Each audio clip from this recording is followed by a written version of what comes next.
अस्सलाम वालेकुम। वालेकुम सलाम रहमतुल्लाहि व बरकातहू भाईजान। कैसे? अल्हम्दुलिल्लाह, दुआ चाहिए आपका, तुम सुनाओ। तो आपका साथ में एक बात कर रहे हैं। जी जी, हुक्म करे लाला। तो आप पाकिस्तान से इधर सऊदी अरब आया, बिल्कुल आया कितना पैसा लगेगा? भाईजान, 10 लाख रुपए लगे। 10 लाख। हाँ जी। तो आपका क्या काम किया गया बोलते सब दिया? नहीं दिया भाईजान, क्यों? हमारे साथ 2 नंबर की साथ पूरा किया, पैसा कहा गया हमारा 10 लाख रुपया। ठीक है ना, एजेंट आया, उसने 10 लाख कहा गया। हमें बोला 3 महीने का यह काम है, सब 2 नंबर ही था, कोई काम नहीं था, कुछ भी नहीं था। ठीक है ना, हमारे साथ 2 नंबर हुआ है। 6 महीने हम रूम में बैठे रहेंगे। आज अल्हम्दुलिल्लाह 1 महीना हुआ हम ड्यूटी कर रहे हैं हरम के अंदर। हरम काम का ड्यूटी कर रहे हैं? हरम के अंदर ड्यूटी कर रहा है, खाना काबा के अंदर 1 महीना हो गया मैं ड्यूटी करता हुआ। ठीक है ना, 1 महीने का हमने मुल्क में पैसा भेजा है, 80,000 रुपया सारा भेजा है।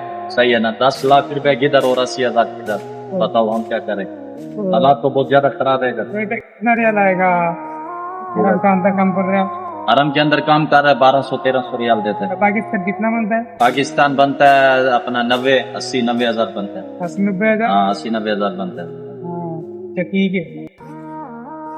তো ও বলতেছে যে পাকিস্তান আইছে, আওয়ার পরে ওর 10 লাখ টাকা দিয়ে আনছে, আনার পরে ওরে কাজ দেওয়ার কথা ছিল, যে কাজ এই কাজ দিছে না, দালাল লাইন না, ওর আকামত দিল না, কিচ্ছুই দিল না।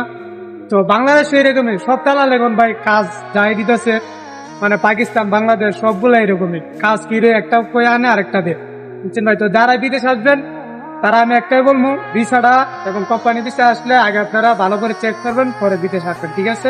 ওকে, ধন্যবাদ সবাই।